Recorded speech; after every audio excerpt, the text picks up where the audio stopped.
Good morning dear student. आज की class में हम लोग सॉल्व करेंगे फिजिक्स के चैप्टर नंबर 6 के क्वेश्चन नंबर 39 से। इसके पहले ऑलरेडी मेरे डियर स्टूडेंट इस चैप्टर पर आधारित 3 क्लास ले रखा हूं, जिसमें मैंने आपको बेसिक कॉन्सेप्ट के साथ साथ डियर स्टूडेंट क्वेश्चन नंबर 1 से लेकर के क्वेश्चन नंबर 38 तक के सारे प्रश्नों का सॉल्यूशन बिल्कुल शानदार तरीके से करवा दिया है। यदि वो वीडियो आपने अभी तक नहीं देखा है तो जरूर देख लीजिएगा, डिस्क्रिप्शन में उसका लिंक मिल जाएगा। जैसा कि डियर स्टूडेंट मैं आपको प्रत्येक क्लास में बताता हूं कि इस चैप्टर से आपके पॉलिटेक्निक अथवा आईईआरटी एंट्रेंस एग्जाम में 2 से 3 क्वेश्चन 100% पूछा जाना है, और जो भी क्वेश्चन आपसे पूछे जाएंगे बिल्कुल बेसिक कॉन्सेप्ट पर क्वेश्चन होंगे। यानी कि यदि आपको बेसिक कॉन्सेप्ट अच्छी तरीके से पता है तो किसी भी क्वेश्चन को, इस चैप्टर के किसी भी क्वेश्चन को मैक्सिमम आप 5 से 10 सेकंड के अंदर सॉल्व कर पाओगे। यानी कि यह चैप्टर आपको फ्री का 8 से 12 नंबर देकर जाने वाला है, चाहे आपका पॉलिटेक्निक एंट्रेंस एग्जाम हो या आईईआरटी एंट्रेंस एग्जाम हो। तो बिल्कुल शानदार तरीके से टोटल क्वेश्चन के कॉन्सेप्ट को आप समझते हुए चलिएगा। बिल्कुल सिंपल और आसान भाषा में मैं आपको प्रत्येक क्वेश्चन के कॉन्सेप्ट को बिल्कुल अच्छी तरीके से समझाने वाला हूं। डियर स्टूडेंट, जो भी स्टूडेंट इससे पहले के 3 वीडियो नहीं देखे हैं, यानी कि चैप्टर 6 पर आधारित पार्ट 1, पार्ट 2, पार्ट 3 नहीं देखे हैं तो जरूर देख लेना डियर स्टूडेंट, क्योंकि यह चैप्टर अति महत्वपूर्ण चैप्टर बन जाता है, चाहे आपका पॉलिटेक्निक एंट्रेंस एग्जाम हो या आईईआरटी एंट्रेंस एग्जाम हो। एक बात और मैं बता दूं डियर स्टूडेंट, बहुत सारे स्टूडेंट कंफ्यूज रहते हैं कि किस बुक से मैं पढूं कि मेरा 100% सिलेक्शन हो जाए। जैसा कि डियर स्टूडेंट एक स्टूडेंट ने कल मैसेज किया कि क्या सर भारत भारती के भी क्वेश्चन को सॉल्व कराऊंगा, तो डियर स्टूडेंट मैं आपको क्लियर तरीके से बता दूं कि आप चाहे किसी भी पब्लिकेशन की बुक का सॉल्यूशन कर लो, चाहे किसी भी पब्लिकेशन का बुक उठा लो डियर स्टूडेंट, सारे बुक के जो कॉन्सेप्ट है वह बिल्कुल सिंपल और आसान, और सारे बुक के जो कॉन्सेप्ट है वो सेम है। चाहे आप कोई सी पब्लिकेशन का बुक उठा लो डियर स्टूडेंट, सारे बुक के जो कॉन्सेप्ट है वो बिल्कुल सेम है, और जो नंबर ऑफ चैप्टर है वो सारे बुक में सेम है। तो आपको कौन सा बुक पढ़ना है यह डिसाइड नहीं करना है, कोई सा बुक आप उठा लो डियर स्टूडेंट। मैं आपको एक बात की गारंटी देता हूं डियर स्टूडेंट कि हमसे जितने भी चैप्टर मैंने अभी तक पढ़ाए हैं, मैथ के टोटल मैंने 15 चैप्टर कवर करवाए हैं, और आज आपका फिजिक्स का 6 चैप्टर पूरी तरह से कंप्लीट हो जाएगा। आप हमारे जितने भी चैप्टर मैंने पढ़ा रखा है बिल्कुल अच्छी तरीके से एक बार पढ़ लो डियर स्टूडेंट, चाहे किसी भी बुक से क्वेश्चन सॉल्व कर लो, चाहे भारत भारती को उठा लो, चाहे कोई सा भी बुक का क्वेश्चन उठा लो, चाहे प्रीवियस ईयर पेपर उठा लो, 100% मैं गारंटी के साथ कहता हूं डियर स्टूडेंट, एक भी क्वेश्चन आपसे फंसेगा नहीं, इस बात की मैं गारंटी देता हूं। आप हमारा जो भी चैप्टर मैंने पढ़ा रखे हैं, मैथ के 15 चैप्टर, किसी भी चैप्टर को उठा करके आप बिल्कुल अच्छी तरीके से एक बार देख लो डियर स्टूडेंट। मैं 100% गारंटी के साथ कहता हूं डियर स्टूडेंट, किसी भी पब्लिकेशन का बुक उठाकर देख लो, चाहे प्रीवियस ईयर पेपर सेट उठा करके देख लो, एक भी क्वेश्चन आपसे छूटेगा नहीं, इस बात की मैं गारंटी देता हूं। फिर भी डियर स्टूडेंट, यदि आपसे कोई भी क्वेश्चन में किसी भी प्रकार का कैसा भी डाउट हो तो आप हमें कमेंट बॉक्स में कमेंट करके पूछ सकते हैं। मैं हर तरीके से डियर स्टूडेंट आपके लिए हेल्प करने के लिए तैयार हूं। इसके अलावा डियर स्टूडेंट हमारा व्हाट्सएप नंबर भी है 7620175373। यदि आपको किसी भी क्वेश्चन में किसी भी प्रकार का डाउट और कंफ्यूजन होता है तो दिए गए व्हाट्सएप नंबर पर आप हमें अपना क्वेश्चन व्हाट्सएप कर सकते हैं। वह डियर स्टूडेंट आपकी जिम्मेदारी इतनी है कि आप अच्छी तरीके से प्रत्येक क्लासेस को एंजॉय करते हुए अच्छी तरीके से तैयारी कीजिए। इस बात की मैं गारंटी देता हूँ डियर स्टूडेंट, एक भी क्वेश्चन क्लास से बाहर नहीं जाएगा।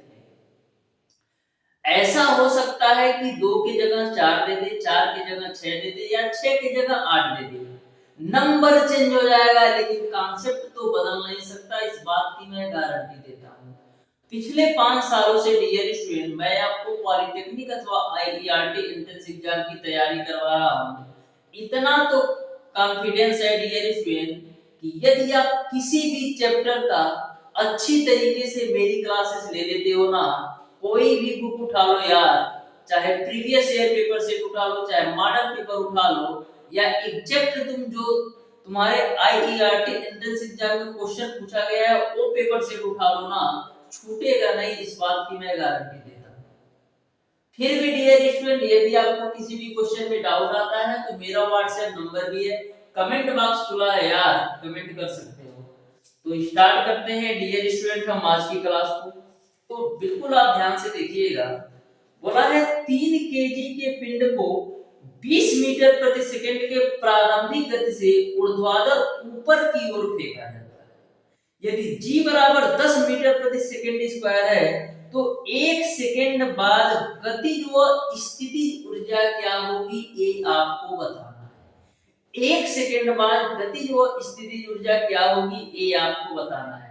तो सबसे पहले हम निकाल लेते हैं कि 1 सेकंड बाद गतिज ऊर्जा क्या होगी। तो 1 सेकंड बाद गतिज ऊर्जा निकालने के लिए हमको पता तो होना चाहिए कि 1 सेकंड बाद पिंड का वेग क्या होगा। तो पिंड के वेग को निकालने के लिए हम लोग क्या करते हैं, गति के पहले नियम को अप्लाई करते हैं। और गति का पहला नियम क्या है, v बराबर u प्लस का g। अब आप ये बता दो यहाँ पर प्लस लेना है कि माइनस लेना है। मैंने चिल्ला चिल्ला करके पिछली क्लासों से भी बता रखा है कि कभी भी किसी भी पिंड को नीचे से ऊपर की ओर फेंका जाता है तो वहां पर g की वैल्यू नेगेटिव लेते हैं, और कभी भी किसी भी पिंड को ऊपर से नीचे की तरफ फेंका जाता है तो वहां पर g की वैल्यू पॉजिटिव लेते हैं। क्वेश्चन में बोला गया है कि प्रारंभिक गति से ऊर्ध्वाधर ऊपर की ओर फेंका जाता है, ऊपर की ओर फेंका जाता है, यानी कि g की वैल्यू आपको नेगेटिव लेना है तो माइनस का g हो जाएगा। ठीक है हो। तो यहाँ से v बराबर u की वैल्यू कितना दे रखा है 20 मीटर प्रति सेकंड, तो 20 हो गया, माइनस का g की वैल्यू 10 लेना है, और t की वैल्यू कितना है, t की वैल्यू आपका है डियर स्टूडेंट, t की वैल्यू आपका है 1 सेकंड। तो लो जी भैया 1 सेकंड रख दिया, तो v की वैल्यू आपको कितना मिल जाएगा 10 मीटर प्रति सेकंड। ये आपने वेग निकाल लिया 1 सेकंड बाद। ठीक है। अब 1 सेकंड बाद की गतिज ऊर्जा निकाल लेते हैं। तो लिखेंगे 1 सेकंड बाद गतिज ऊर्जा यानी काइनेटिक एनर्जी। तो 1 सेकंड बाद काइनेटिक एनर्जी बराबर क्या होता है, हाफ m v स्क्वायर। तो हाफ हो गया, m की वैल्यू कितना दे रखा है, m की वैल्यू आपको 3 किलो दे रखा है, और v की वैल्यू आपने कितना निकाला है 10। अब 10 का स्क्वायर करोगे तो 100 मिल जाएगा, 2 से काट दो बाबू तो 50 बार में जाएगा, तो 50 दिया कितना हो जाएगा 150 जूल। यानी कि 1 सेकंड बाद जो आपकी काइनेटिक एनर्जी k1 की वैल्यू होगी, k1 मान लो, 1 सेकंड बाद जो आपका गतिज ऊर्जा होगा वो आपका 150 जूल होगा। अब डियर स्टूडेंट हम प्रारंभिक गतिज ऊर्जा निकाल लेते हैं, यानी कि 20 मीटर प्रति सेकंड के वेग पर उसकी गतिज ऊर्जा कितनी है ये निकाल लेते हैं। तो यहाँ पर हम निकाल लेंगे प्रारंभिक गतिज ऊर्जा यानी कि काइनेटिक एनर्जी। तो प्रारंभिक काइनेटिक एनर्जी को मैं मान लेता हूँ डियर स्टूडेंट, इसको आप मान लो ना डियर स्टूडेंट, इसको आप k1 मान लो, इसको k2 मान लो, कोई चक्कर नहीं है। ठीक है। तो यहाँ पर प्रारंभिक गतिज ऊर्जा मैंने मान लिया k2, तो ये आपका किसके बराबर होता है, हाफ m v स्क्वायर। तो यहाँ पर हाफ हो गया, m की वैल्यू 3 लेना है, अब v की वैल्यू कितनी लेनी है, v की वैल्यू 20 लेना है, क्योंकि प्रारंभिक गतिज ऊर्जा की हम लोग बात कर रहे हैं। तो 20 का स्क्वायर करोगे कितना मिलेगा 400 मिलेगा, 2 से काट दो तो 2 से काटोगे तो 200 बार में जाएगा, तो 2 दिया कितना मिल जाएगा, 600 जूल मिल जाएगा। यानी आपने निकाल लिया K2 की वैल्यू 600 जूल। अब डियर स्टूडेंट, आपको बताना क्या है, 1 सेकंड बाद गतिज व स्थितिज ऊर्जा क्या होगी, ये आपको बताना है। आपने ऊर्जा संरक्षण के नियम से पढ़ रखा है कि जो आपका प्रारंभिक गतिज व स्थितिज ऊर्जा का योग होगा वही आपका अंतिम 1 सेकंड बाद गतिज व स्थितिज ऊर्जा के योग के बराबर होगा। जो आपका प्रारंभिक गतिज व स्थितिज ऊर्जा का योग होगा वही आपका 1 सेकंड बाद गतिज व स्थितिज ऊर्जा का योग होगा, क्योंकि ऊर्जा संरक्षण का नियम यही कहता है कि ऊर्जा को कभी भी हम लॉस नहीं कर सकते, बस एक फॉर्म से दूसरे फॉर्म में कन्वर्ट कर सकते हैं। तो इस प्रकार से जो प्रारंभिक गतिज व स्थितिज ऊर्जा का योग होगा वो अंतिम यानी 1 सेकंड बाद गतिज व स्थितिज ऊर्जा के योग के बराबर होगा। तो यहाँ से आपका K1 प्लस का U1 बराबर क्या हो जाएगा, K2 प्लस का U2। ठीक है, अब देखना K1 की वैल्यू कितनी है, ए आपका वैल्यू कैसी है, ए आपका जो वैल्यू है ये आपका 1 सेकंड बाद की गतिज व स्थितिज ऊर्जा है। 1 सेकंड बाद की ये गतिज ऊर्जा है और ये स्थितिज ऊर्जा है, और यह जो वैल्यू है ये प्रारंभिक गतिज ऊर्जा और स्थितिज ऊर्जा है। ठीक बात है ना, ठीक बात है, क्योंकि मैंने K1 को 1 सेकंड बाद की गतिज ऊर्जा माना है, तो K1 आपका 1 सेकंड बाद की गतिज ऊर्जा और U1 जो है 1 सेकंड बाद की स्थितिज ऊर्जा, और वहीं पर जो आपका K2 है प्रारंभिक गतिज ऊर्जा और जो U2 है वो प्रारंभिक स्थितिज ऊर्जा है। अब K1 की वैल्यू रख दो 150, U1 की वैल्यू आपको निकालना है यानी 1 सेकंड बाद स्थितिज ऊर्जा निकालना है बराबर K2 की वैल्यू आपने निकाला है 600। अब देखो प्रारंभिक स्थितिज ऊर्जा कितनी होगी, प्रारंभिक स्थितिज ऊर्जा 0 होगी, तो यहां से आप U1 की वैल्यू निकालोगे कितना मिलेगा, 600 माइनस 150 यानी 450 जूल। इस तरीके से जो आपका 1 सेकंड बाद गतिज ऊर्जा होगी वो आपका 150 जूल और 1 सेकंड बाद जो स्थितिज ऊर्जा होगी वो आपका 450 जूल। देखो कौन सा ऑप्शन सही होगा, देखो कौन सा ऑप्शन सही होगा, तो देख लेते हैं भाई साहब कौन सा ऑप्शन सही होगा। तो इस तरीके से डियर स्टूडेंट देखते हैं कौन सा ऑप्शन सही होगा। इस तरीके से डियर स्टूडेंट क्वेश्चन नंबर 39 का आपका 1 सेकंड बाद गतिज व स्थितिज ऊर्जा जूल में होगी, तो आपका 150 और 450 यानी कि क्वेश्चन नंबर 39 का ऑप्शन नंबर डी सही हो जाएगा। ऑप्शन नंबर डी आपका बिल्कुल राइट आंसर हो जाएगा, 150 जूल और 450 जूल। तो देख सकते हैं कितना सिंपल सा ये भी क्वेश्चन था। देखिएगा डियर स्टूडेंट क्वेश्चन नंबर 40 को भी, जो कि बिल्कुल सिंपल और आसान सा क्वेश्चन है, आप ध्यान से देखिएगा बिल्कुल क्रिस्टल क्लियर डियर स्टूडेंट। मैं आपको सारे क्वेश्चन के कांसेप्ट को बिल्कुल शानदार तरीके से बता दूंगा, बस आप ध्यान से डियर स्टूडेंट प्रत्येक क्वेश्चन के कांसेप्ट को समझो। इस तरीके से मैं आपको प्रत्येक क्वेश्चन के कांसेप्ट को बता दूंगा कि सारे क्वेश्चन आपका सेकंडों में सॉल्व होंगे। बस आपने क्वेश्चन देखा तुरंत आप मैक्सिमम 2 सेकंड के अंदर उस क्वेश्चन का आंसर दे सकते हो। तो देखिएगा डियर स्टूडेंट क्वेश्चन नंबर 40 को बोला है एक 60 केजी भार का व्यक्ति रोटी की ऊर्जा जो कि आपका दे रखा है इकाई, दहाई, सैकड़ा, हजार, 10,000, लाख, 1 लाख कैलोरी ऊष्मा उत्पन्न करती है, का उपयोग पहाड़ी पर चढ़ने में करता है। यदि व्यक्ति का शरीर 28% दक्षता पर कार्य करता है तो वह पहाड़ी पर चढ़ सकता है, यानी कि उस ऊर्जा से वह पहाड़ी पर कितने ऊंचाई तक चढ़ सकता है ये आपको बताना है। तो यहाँ पर बिल्कुल सिंपल सा हम लोग कॉन्सेप्ट लगा सकते हैं। आपने पढ़ रखा है क्या, स्थितिज ऊर्जा U बराबर क्या होता है, mgh। अब सारी वैल्यू रख दो, आपको H की वैल्यू बताना है कि 28% जड़ता के साथ वह कितनी ऊंचाई तक पहाड़ी पर चढ़ सकता है। अब देखो U की वैल्यू कितना दे रखा है, U की वैल्यू आपको दे रखा है डियर स्टूडेंट 1 लाख कैलोरी कितना दे रखा है 1 लाख। तो लो भैया 1 2 3 4 5 जीरो चिपका दिया 1 लाख कैलोरी। तो कैलोरी को हम लोग जूल में चेंज करेंगे तो 1 कैलोरी बराबर कितना होता है 1 कैलोरी बराबर डियर स्टूडेंट आपका होता है 4.2 जूल। 1 कैलोरी बराबर आपका होता है 4.2 जूल। तो यह आपका 1 लाख कैलोरी है इसको जूल में चेंज करने के लिए हम लोग 4.2 से गुणा करते हैं ठीक है यहां तक आपको क्लियर है।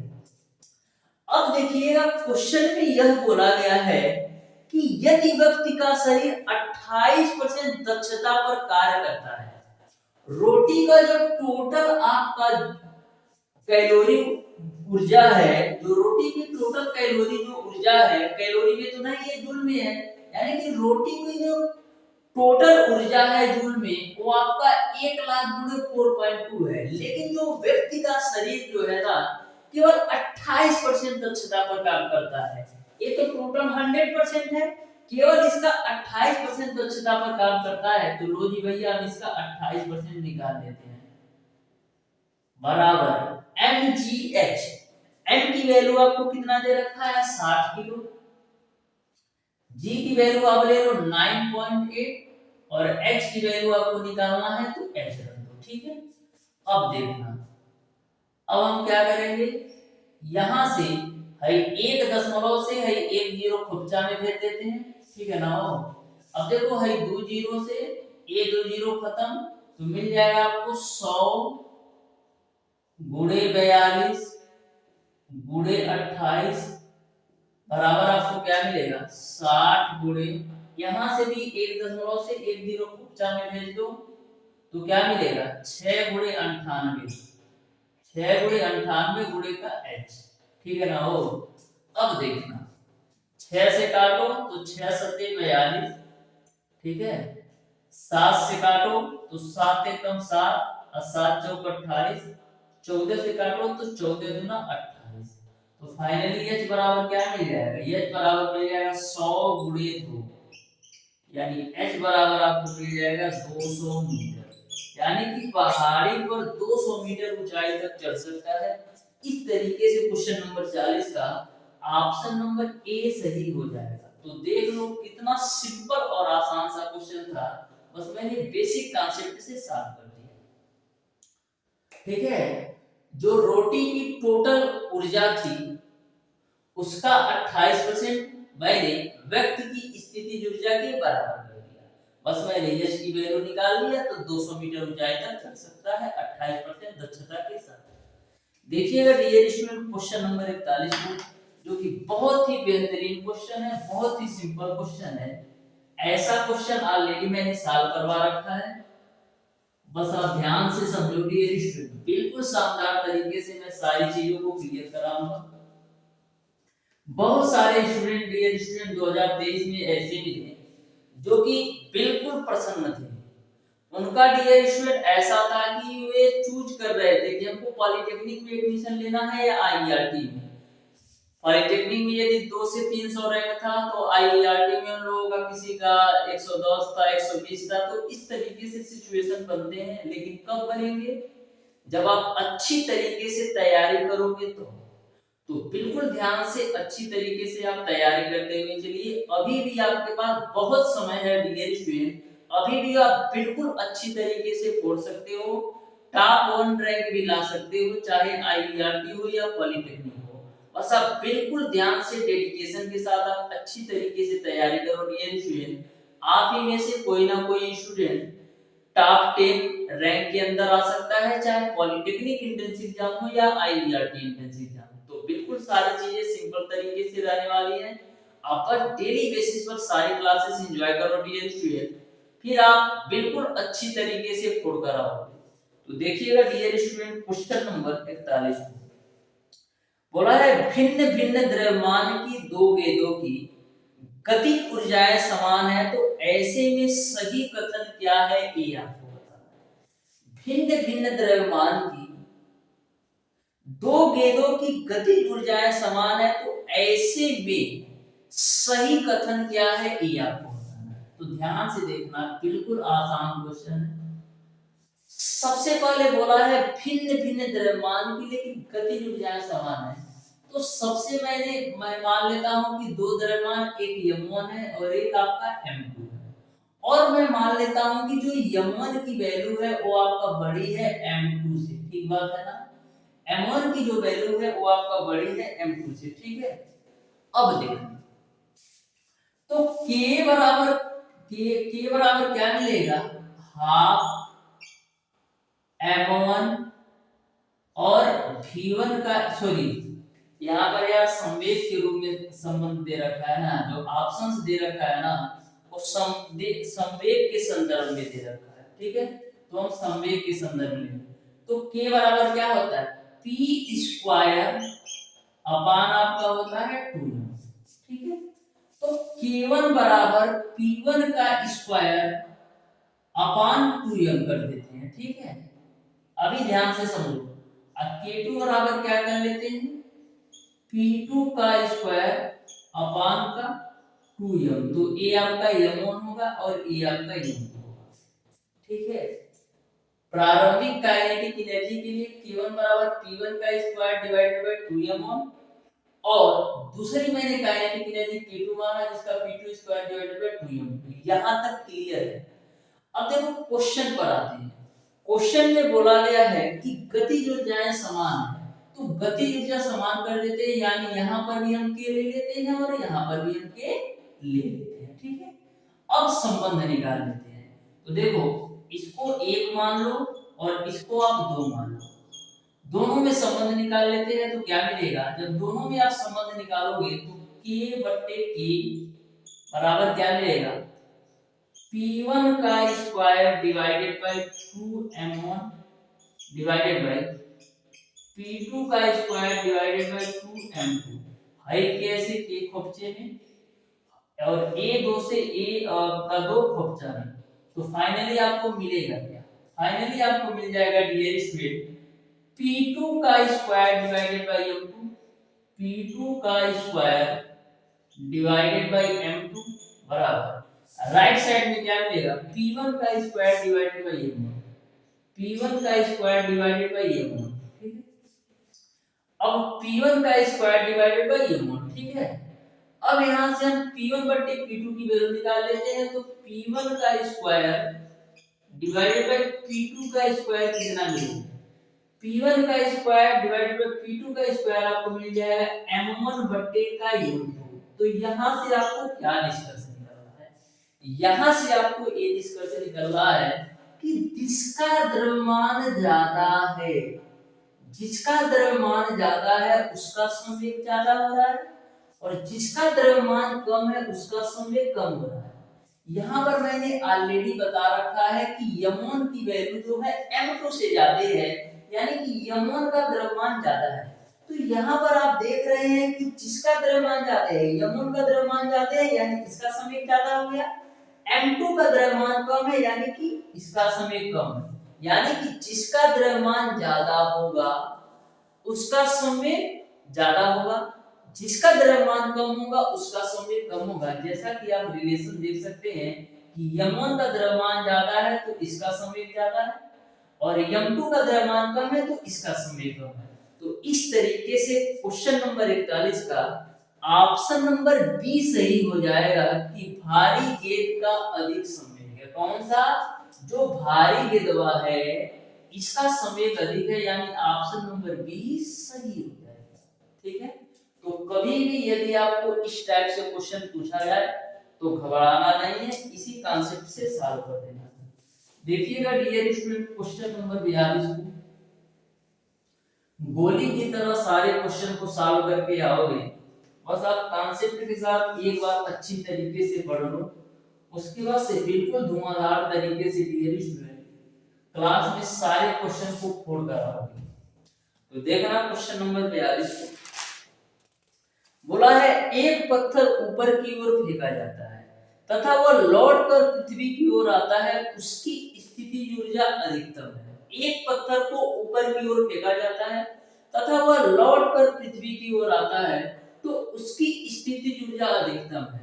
तो कभी भी यदि आप किसी भी पत्थर को या किसी भी पिंड को ऊपर की ओर फेंकते हो ना, तो अधिकतम जो उसकी स्थितिज ऊर्जा होगी वो अधिकतम ऊंचाई पर होती है। इस तरीके से क्वेश्चन नंबर 42 का ऑप्शन नंबर बी सही हो जाएगा। क्वेश्चन नंबर 43 आपका है डियर स्टूडेंट, रस्सी व पुल्ली पद्धति द्वारा एक बक्से को 20 मीटर दूरी तक 10 सेकंड में 100 न्यूटन बल द्वारा उठाया जाता है। इसमें प्रयुक्त शक्ति क्या होगी ये आपको बताना है, यानी P की वैल्यू क्या होगी ये आपको बताना है। तो बिल्कुल सिंपल सा क्वेश्चन है डियर स्टूडेंट, आपने शक्ति P बराबर क्या पढ़ रखा है? P बराबर आपने पढ़ रखा है कि W बट्टे का क्या होता है? T होता है। तो P बराबर W बराबर क्या होता है? F इंटू का S। W बराबर क्या होता है? F इंटू का S, यानी कि बल गुणे विस्थापन को तो कार्य बोलते हो और बटे का T। अब देखो आपको निकालना क्या है? शक्ति निकालना है। तो F की वैल्यू कितना दे रखा है? F की वैल्यू डियर स्टूडेंट आपको दे रखा है 100 न्यूटन और S की वैल्यू आपको दे रखा है 200 मीटर और T की वैल्यू कितना दे रखा है? T की वैल्यू आपको दे रखा है डियर स्टूडेंट 10 सेकंड। तो लो जी भैया 10 से 10 खर्चा में तो 20 गुणे 100 करोगे तो 2000, यानी कि 2000 वाट जो है वो शक्ति हो जाएगी। इस तरीके से डियर स्टूडेंट क्वेश्चन नंबर 43 का ऑप्शन नंबर सी सही हो जाएगा, 2000 वाट। क्वेश्चन नंबर 44 को आप ध्यान से देखिएगा, बिल्कुल सिंपल क्वेश्चन है। बोला है किसी पिंड पर 6 न्यूटन का बल लगाने पर पिंड 2 मीटर की दूरी तय करता है, तो कृत कार्य क्या है ये आपको बताना है, यानी कि किया गया कार्य क्या होगा ये आपको बताना है। तो ध्यान से देखो, बिल्कुल सिंपल क्वेश्चन। तो किया गया कार्य W बराबर क्या होता है? F इंटू का S। तो F की वैल्यू कितना दे रखा है? 6 न्यूटन, ठीक है ना हो, और S की वैल्यू आपका 2 न्यूटन। तो 6 गुणे 2 जूल हो जाएगा, यानी कि किया गया कार्य जो होगा वो आपका 6 इंटू 2 जूल होगा। इस तरीके से क्वेश्चन नंबर 44 का ऑप्शन नंबर ए सही हो जाएगा। देखिएगा डियर स्टूडेंट क्वेश्चन नंबर 45 को भी, जो कि बहुत ही बेहतरीन सिंपल और आसान क्वेश्चन है। ऐसे ही क्वेश्चन आपके एग्जाम में पूछ लिए जाते हैं और जो कभी बुक ही नहीं देखा हो, किसी क्लास को लिया ही ना हो, उस स्टूडेंट के लिए ऐसे ही क्वेश्चन टफ माने जाते हैं। लेकिन आप लोग बिल्कुल अच्छी तरीके से प्रत्येक क्वेश्चन को फोड़कर आइएगा। टॉप 100 रैंक के अंदर डियर स्टूडेंट कम से कम 50 स्टूडेंट हमारे होने चाहिए। इस तरीके से आपको तैयारी करना है, क्योंकि डियर स्टूडेंट सारी चीजें मैं आपके लिए कर रहा हूँ बिल्कुल free of cost. Dear student इतनी शिद्दत के साथ मैं मेहनत करता हूँ जिससे आपका बेहतर से बेहतर रिजल्ट बन सके। तो देखते हैं डियर स्टूडेंट क्वेश्चन नंबर 45 को। बोला है 40 की ग्रा द्रव्यमान का एक लड़का सीढ़ी पर दौड़कर पहुंचता है एवं 9 मीटर ऊंचे प्रथम तल पर 1/2 मिनट में पहुंच जाता है, तो लड़के द्वारा विकसित शक्ति वाट में क्या है ये आपको बताना है। लड़के द्वारा विकसित शक्ति वाट में क्या है ये आपको बताना है। तो शक्ति P बराबर क्या होता है? P बराबर आप W बट्टे T भी लिख सकते हो या P बराबर आप mgh/T भी लिख सकते हो, ठीक है ना हो। तो ध्यान से समझना, आपको शक्ति की वैल्यू निकालना है। तो P बराबर m की वैल्यू कितना दे रखा है? 40 किलो। g की वैल्यू ले लो 9.8 और h की वैल्यू कितना दे रखा है? 9 मीटर और t की वैल्यू कितना दे रखा है? 1/2 मिनट। t की वैल्यू आपको दे रखा है 1/2 मिनट। 1/2 मिनट को सेकंड में चेंज करने के लिए क्या करेंगे? 60 से गुणा कर देंगे। क्यों? क्योंकि 1 मिनट में 60 सेकंड होता है। 2 से काटो तो कितनी बार में कटेगा? 30 बार में, ठीक है। अब देखो 1 0 से 1 0 कब्जा में 3 से काटेंगे तो 3 बार में जाएगा, तो कितना मिलेगा? 4 गुणे 3 आपको मिलेगा 12। अब 12 गुणे 9.8, ठीक है ना। p की वैल्यू 12 गुणे 9.8, प्रयास करो इसको 10 ले लो यार, सिंपल कैलकुलेशन हो जाएगा। g की वैल्यू 9.8 की जगह पर 10 ले लो, ठीक है। g की वैल्यू 9.8 की जगह पर हम 10 ही ले लेते हैं, तो p बराबर आपको कितना मिल जाएगा? 120 वाट। इस तरीके से डियर स्टूडेंट 120 वाट जो होगा लड़के द्वारा विकसित शक्ति होगी, यानी ऑप्शन नंबर डी जो है बिल्कुल राइट आंसर हो जाएगा। ठीक है, तो देख लो कितना सिंपल और आसान सा क्वेश्चन था। बिल्कुल शानदार तरीके से मैंने इस क्वेश्चन के कैलकुलेशन को आपको कराया है। सेम कॉन्सेप्ट पर देखना डियर स्टूडेंट, क्वेश्चन नंबर 46 को भी बहुत ही बेहतरीन क्वेश्चन है। क्वेश्चन नंबर 46 बोला है एक पंप 7.5 किलोवाट की मोटर से चलाया जाता है और इसे 100 जूल प्रति सेकंड 100 लीटर प्रति सेकंड पानी उत्सर्जित करता है। वह लगभग ऊंचाई जहां तक पानी पहुंचाया जा सकता है ये आपको बताना है। यानी कि वह लगभग ऊंचाई जहां तक पानी पहुंचाया जा सकता है ये आपको बताना है। तो ठीक है ना, हो देखो जरा से P बराबर क्या होता है? P बराबर आपका होता है डियर स्टूडेंट mgh। P बराबर आपका क्या होता है dear student mgh upon T। T रख लो या प्रति सेकंड बोला है ना, टी की तो वैल्यू एक ही होगी तो mgh अपॉन टी भी ले लो। टी इसलिए मैंने नहीं लिखा क्योंकि प्रति सेकंड की बात की गई है, तो टी की वैल्यू तो ऑलरेडी एक आएगा, उसका कोई वैल्यू नहीं। अब सारी वैल्यू रख दो। अब देखिएगा डियर स्टूडेंट यहाँ पर जो पी की वैल्यू दे रखा है 7.5 किलोवाट। कितना दे रखा है? 7.5 किलोवाट। तो किलोवाट को वाट में चेंज करने के लिए क्या करेंगे? 1 किलोवाट में 1000 वाट होता है, तो 7.5 किलोवाट में कितना होगा? 7.5 गुणे 1000 बराबर m की वैल्यू कितना दे रखा है डियर स्टूडेंट? m की वैल्यू आपको दे रखा है 100 लीटर प्रति सेकंड। g की वैल्यू आप ले लो 9.8 ले लेता हूं, ठीक है, या 10 ही ले लो, सिंपल कैलकुलेशन है, गुणे h की वैल्यू आपको निकालना है। ठीक है, अब देखो a या तो यार g की वैल्यू 9.8 ही ले लेते हैं क्योंकि आपका जो कैलकुलेशन किया है ना बुक में 9.8 पर ही किया है, तो लो भैया 9.8 ले लिया। ठीक है ना, अब देखो दो जीरो से है, दो जीरो कच्चा में 7.5 का गुणा 10 में करोगे तो 75 मिलेगा, बराबर आपको मिलेगा 9.8 इंटू का h। तो यहाँ से h की वैल्यू निकालो कितना आएगा? 75 में 9.8 का भाग देगा ना तो 7.65 के समथिंग आएगा, 7.65 के समथिंग आएगा। यानी क्वेश्चन नंबर 46 का ऑप्शन नंबर ए सही हो जाएगा। ठीक है ना, देखिएगा डियर स्टूडेंट नेक्स्ट क्वेश्चन जो कि आपका है क्वेश्चन नंबर 47, जो कि बहुत ही बेहतरीन क्वेश्चन है, आप ध्यान से समझना। बोला है क्वेश्चन नंबर 47 से मैं ड्रॉप आउट कर देता हूं क्योंकि थोड़ा सा लेंथी क्वेश्चन है और ऐसे क्वेश्चन आपके एग्जाम में ना के बराबर पूछे जाते हैं। यदि आपसे ऐसा क्वेश्चन पूछ भी लिया जाता है तो प्रयास करिए उसको छोड़ ही दीजिए, क्योंकि उसमें सॉल्व करने में आपको 4 से 5 मिनट लग जाएंगे। तो 4 से 5 मिनट को यदि आप दूसरे क्वेश्चन को दोगे तो कम से कम 2 से 3 क्वेश्चन तो छोड़ ही दोगे। तो इस तरीके से क्वेश्चन नंबर 47 को मैं ड्रॉप आउट करता हूं। क्वेश्चन नंबर 48 को आप ध्यान से देखो।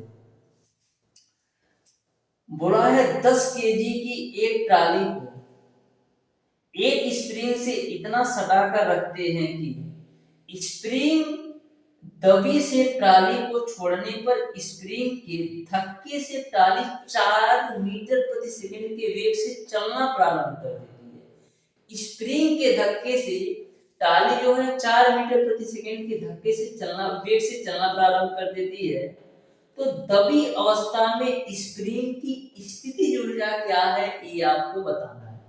तो जो दबी अवस्था में स्प्रिंग की स्थितिज ऊर्जा है ना डियर स्टूडेंट, वो आपका द्रव्यमान की गतिज ऊर्जा के बराबर होगी, क्योंकि स्प्रिंग की स्थितिज ऊर्जा की वजह से ही तो आपकी जो टाली है 4 मीटर प्रति सेकंड के वेग से आगे बढ़ रही है। यानी कि जो स्प्रिंग की स्थितिज ऊर्जा है वो कन्वर्ट हो जा रही है गतिज ऊर्जा में टाली को ढकेलने में, यानी कि स्प्रिंग की जो स्थितिज ऊर्जा है वो गतिज ऊर्जा में कन्वर्ट हो जा रही है।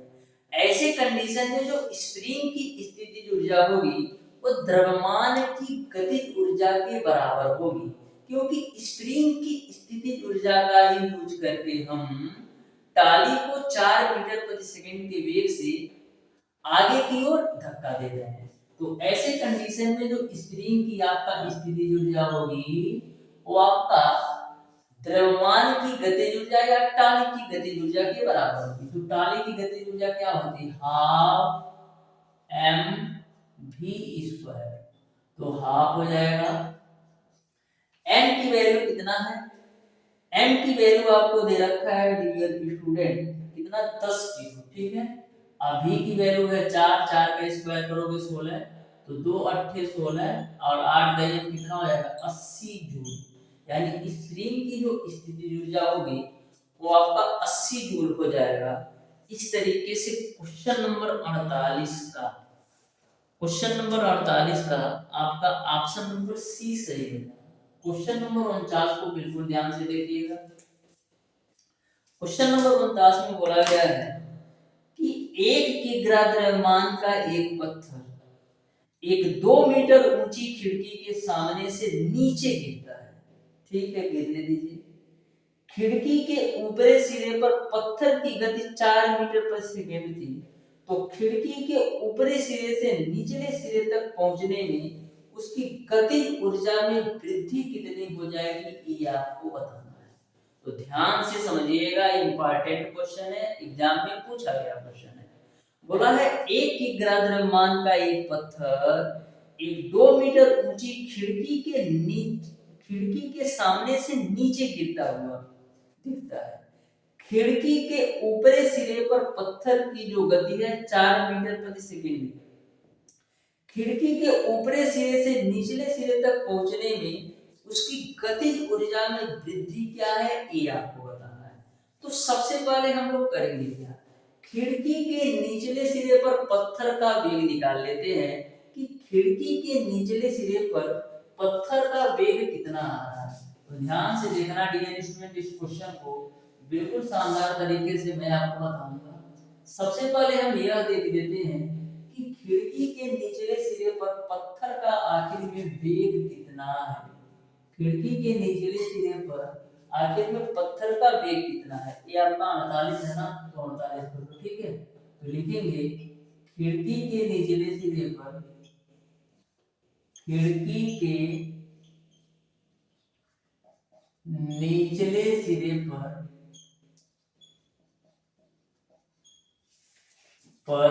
पत्थर का वेग, पत्थर का वेग। तो खिड़की के निचले सिरे पर पत्थर का वेग क्या होगा, v स्क्वायर बराबर u स्क्वायर प्लस का 2ght बराबर होगा, ठीक है ना। अब देखिए v स्क्वायर बराबर u की वैल्यू कितना दे रखा है, u की वैल्यू आपका हो जाएगा 4 मीटर प्रति सेकंड, क्योंकि दे रखा है 4 मीटर प्रति सेकंड की गति से खिड़की के ऊपरी सिरे से नीचे तब आता है। 4 मीटर प्रति सेकंड के वेग से खिड़की के ऊपरी सिरे से नीचे की ओर आता है, यानी कि जो प्रारंभिक गति है पत्थर की वो आपका 4 मीटर प्रति सेकंड है। तो 4 का स्क्वायर करोगे 16 होगा, प्लस का 2 जी की वैल्यू आप ले लो, जी की वैल्यू कितना ले लो, जी की वैल्यू ले लो 9.8, ठीक है। और h की वैल्यू कितना है, h की वैल्यू आपको 2 मीटर लेना है, क्योंकि 2 मीटर की ऊंचाई से घिसा है। अब साम कर लो, तो v स्क्वायर बराबर क्या मिलेगा, 16 है 2 दूना 4, तो प्लस का 4 गुणे 9.8, ठीक है। तो 4 बटी 32 और 4 9 36 और 3 कितना होगा 39 और प्लस का 16, तो ये आपको मिल जाएगा 55.2, यानी v स्क्वायर की वैल्यू जो होगी वो आपका 55.2 मीटर प्रति सेकंड की हो जाएगा, ठीक। अब डियर स्टूडेंट आगे ध्यान, ये तो मैंने खिड़की के निचले सिरे पर पत्थर का वेग निकाल दिया। अब खिड़की के निचले सिरे पर हम गतिज ऊर्जा k की वैल्यू निकाल लेते हैं। खिड़की के निचले सिरे पर काइनेटिक एनर्जी निकाल लेते हैं। तो काइनेटिक एनर्जी बराबर क्या, हाफ m v स्क्वायर, तो हाफ हो गया। m की वैल्यू कितना दे रखा है, m की वैल्यू 1 किग्रा है और v की वैल्यू कितना होगी, v की वैल्यू कितना होगी, तो v स्क्वायर की वैल्यू डायरेक्ट आपको पता है 55.2, तो ये आपका 55.2 ही बन, 2 से काटो तो 2 दूना 4, 2 सत्ते 14, 2 छक्का 12, यानी 27.6 जूल जो होगा ये आपका खिड़की के निचले सिरे पर गतिज ऊर्जा हो जाएगी। यहां तक अच्छी तरीके से सबको समझ में आ गया होगा। यहाँ पर अच्छी तरीके से सबको समझ में आ गया होगा। अब खिड़की के ऊपरी सिरे पर गतिज ऊर्जा निकालो। खिड़की के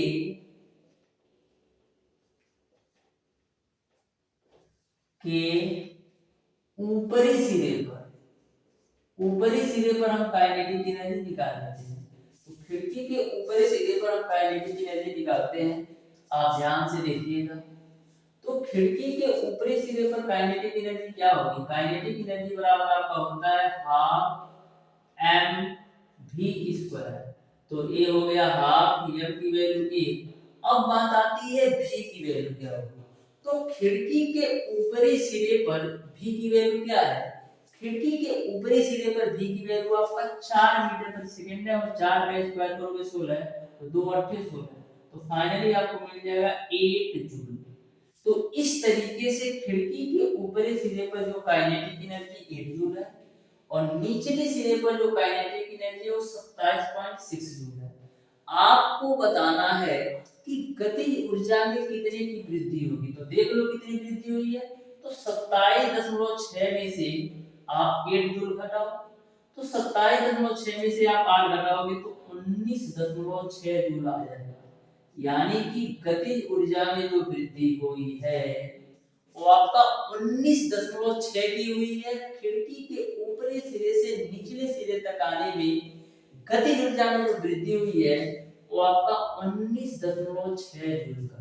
इस तरीके से क्वेश्चन नंबर 49 का जो बिल्कुल राइट आंसर होगा डियर स्टूडेंट, वो आपका ऑप्शन नंबर ए सही हो जाएगा। ठीक है ना? ऑप्शन नंबर ए सही हो जाएगा। अब देख लेना डियर स्टूडेंट क्वेश्चन नंबर 50 को। बहुत ही बेहतरीन क्वेश्चन पूछे गए हैं और आपके एग्जाम ओरिएंटेड क्वेश्चन है। ऐसे ही क्वेश्चन आपको टॉपर बनाते हैं। यदि आप इस टाइप से क्वेश्चन को सॉल्व करके आते हो तो कम से कम मान के चलो dear student, IERT entrance exam में 3 से 4 स्टूडेंट की ऊपर चले जाओगे। अब 3 से 4,000 स्टूडेंट का से ऊपर जाने की वैल्यू तो आप लोग समझते हो कि मतलब 3 से 4,000 रैंक आपका ऊपर आ जाएगा। ठीक है? पॉलिटेक्निक में तो मान के चलो 10 से 15,000 रैंक तो ऊपर चले ही जाएगा। देखिएगा डियर स्टूडेंट नेक्स्ट क्वेश्चन जो कि आपका है क्वेश्चन नंबर 50। बोला है विरामावस्था में यम द्रव्यमान के पिंड में संचित ऊर्जा क्या होती है? तो विरामावस्था में यम द्रव्यमान के पिंड में जो संचित ऊर्जा होती है वो आपका द्रव्यमान ऊर्जा के बराबर होती है, जो आपका mc² होता है। यानी क्वेश्चन नंबर 50 का ऑप्शन नंबर डी सही होगा। क्वेश्चन नंबर 51 को आप ध्यान से देखिएगा। एक इंजन की सामर्थ्य 30 किलोवाट है। इसके द्वारा 150 किग्रा के पिंड को 50 मीटर की ऊंचाई तक उठाने में लगने वाला समय क्या है, ये आपको बताना है। ये आप पॉइंट से डरिएगा नहीं, 50 मीटर है, सही कर लीजिएगा अपने घुटने में। बोला है एक इंजन की सामर्थ्य 30 किलोवाट है। इसके द्वारा 150 किग्रा के पिंड को 50 मीटर की ऊंचाई तक उठाने में लगने वाला समय क्या है, ये आपको बताना है। यानी कि क्वेश्चन नंबर 51 में समय की वैल्यू बताना है। तो P बराबर क्या होता है, mgh अपॉन T। तो T बराबर क्या मिलेगा, T बराबर क्या मिलेगा, mgh अपॉन P मिलेगा। तो m की वैल्यू आपको कितना दे रखा है, m की वैल्यू आपको दे रखा है डियर स्टूडेंट 150 किलो। g की वैल्यू ले लो 9.8। h की वैल्यू आपको कितना दे रखा है 50, ठीक है, बटे का। p की वैल्यू कितना दे रखा है 30 किलोवाट। 30 किलोवाट, तो 30 किलोवाट को वाट में चेंज करोगे क्या करोगे, 1000 से गुणा करोगे, क्योंकि 1 किलोवाट में 1000 वाट होता है। तो 30 किलोवाट में 30 गुणे 1000। अब काट पीट कर लो, है 2 जीरो से 2 जीरो 95, तो 2 जीरो 95, 5 से काट लो तो 5 गुना 10, इसको 2 से काट लो तो 4.9 मिलेगा। ठीक है ना? अब देखो क्या मिलेगा, 15 से काट दो तो 15 गुना 30 मिल जाएगा। तो मिल जाएगा आपको 4.9 डिवाइडेड बाय 2 से काटो तो 2 दूना 4, 2 चौका 2 पच्चे 10, यानी कि 2.45 सेकेंड जो है वो आपका समय लगेगा। इस तरीके से क्वेश्चन नंबर 52 का ऑप्शन नंबर कौन सा सही हो जाएगा? क्वेश्चन नंबर 51 का ऑप्शन नंबर ए सही हो जाएगा। Option number A will be the right answer for question number 51। देखिएगा डियर स्टूडेंट, बहुत ही बेहतरीन क्वेश्चन, क्वेश्चन नंबर 52। मैक्सिमम बार डियर स्टूडेंट यह क्वेश्चन आपकी एग्जाम में पूछा गया क्वेश्चन है। ध्यान से देखिएगा क्वेश्चन नंबर 52, बिल्कुल बेहतरीन क्वेश्चन है, बिल्कुल शानदार और सिंपल क्वेश्चन है, बिल्कुल अच्छी तरीके से समझिएगा। बोला है यदि किसी पिंड का संवेग दोगुना कर दिया जाए तो गति ऊर्जा बढ़ेगी, ये आपको बताना है। यानी ये बोल रहे हैं कि यदि हम किसी पिंड के संवेग को दोगुना कर देते हैं तो गतिज ऊर्जा में कितने परसेंट की वृद्धि होगी, ये आपको बताना है। तो ध्यान से देखो, हम बता देते हैं, ठीक है। तो सबसे पहले मैं मान लेता हूं कि जो आपका प्रारंभिक संवेग है P1 है, वो आपका P है। बोला है संवेग को हम दोगुना कर देते हैं, तो लो जी भैया हम संवेग को दोगुना कर देते हैं, यानी कि P2 की वैल्यू मैं कर देता हूं 2, ठीक है ना। मैंने मान लिया कि प्रारंभिक संवेग आपका P है, संवेग को A दोगुना कर रहे हैं तो मैंने P2 की वैल्यू 2P कर दिया, यानी क्या किया, संवेग को है जो दोगुना कर दिया, ठीक है। तो गतिज ऊर्जा में कितनी वृद्धि होगी ये आपको बताना है। गतिज ऊर्जा में कितनी वृद्धि होगी ये आपको बताना है, जबकि द्रव्यमान समान है, क्योंकि किसी पिंड का संवेग यानी कि पिंड के संवेग को हम लोग दोगुना कर रहे हैं, यानी कि द्रव्यमान आपका क्या है, समान है, ठीक है। अब ध्यान से समझो, अब देखो K1 बराबर क्या होगा, K1 बराबर आपका होता है P1 स्क्वायर अपॉन 2m होगा, और K2 बराबर क्या होगा, P2 स्क्वायर अपॉन 2m होगा। क्यों? क्योंकि द्रव्यमान समान है। अब K1 बटे K2 की वैल्यू निकालो, तो K1 बटे K2 बराबर क्या मिलेगा, P1 का स्क्वायर डिवाइडेड बाय P2 का स्क्वायर। अब बहुत लोग ये सोच रहे होंगे कि क्यों ऐसा हो गया, क्योंकि बाबू K1 बटे K2 निकालोगे ना तो है 2m से 2m खुपचा में चला जाएगा, तो फाइनली K1 बटे K2 बराबर P1 का स्क्वायर डिवाइडेड बाय P2 का स्क्वायर मिलेगा।